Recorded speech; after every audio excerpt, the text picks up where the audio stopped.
Hello everyone, in this video I'm going to talk about Counter-Strafing in CS2.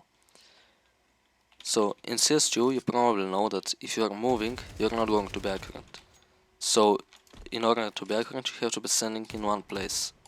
But if you are moving around and you see an enemy, you cannot just stop from once, because when you let go of, let's say you're moving to the right with D, you just let go of D and you're not going to instantly stop. There is going to be a little bit of time in which you're still moving and you're still inaccurate. So what you need to do instead is you need to counter-strafe. Counter-strafing is the most efficient way of getting from max speed to zero speed in pretty much an instant. So what counter-strafing would be, if I'm picking to the left with A, I want to let go of A and tap D instantly. So I'm letting go of A and tapping D instantly.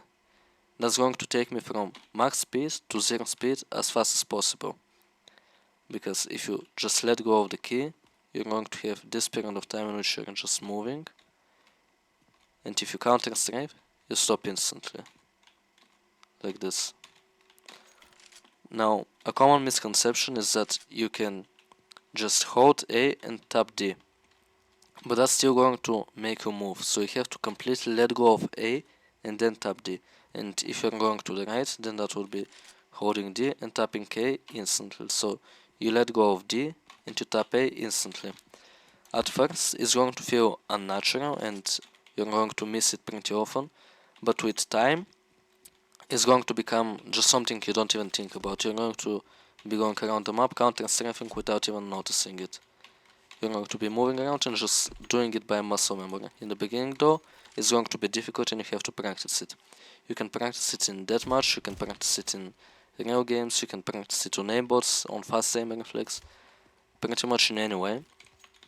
And I recommend practicing it with the Deagle, because the Deagle is going to be the weapon that will be the most punishing if you are moving.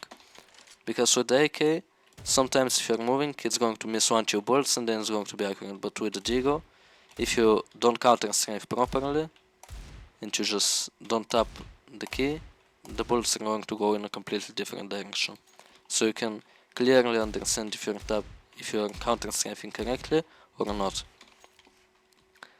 And something else that you can play around with after you get comfortable with counter-strafing is jiggling and shooting. So basically, in counter-strafing, you let go of D and then you tap A.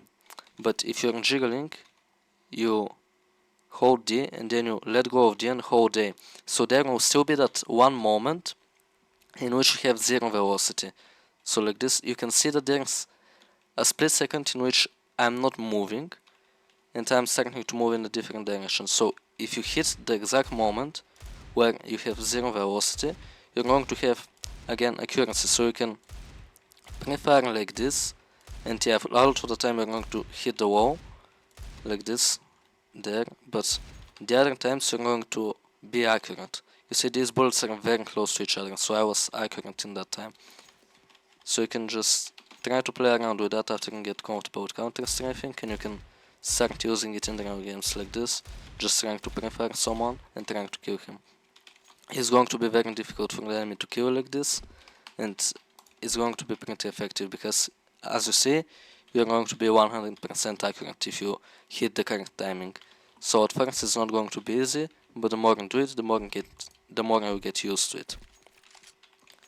So when counter-strafing is the most effective is when you're just trying to pick someone, when you're, let's say, entering a site, a city site, and you're clearing angles, and when you see somebody, you instantly counter-strafe and then you shoot.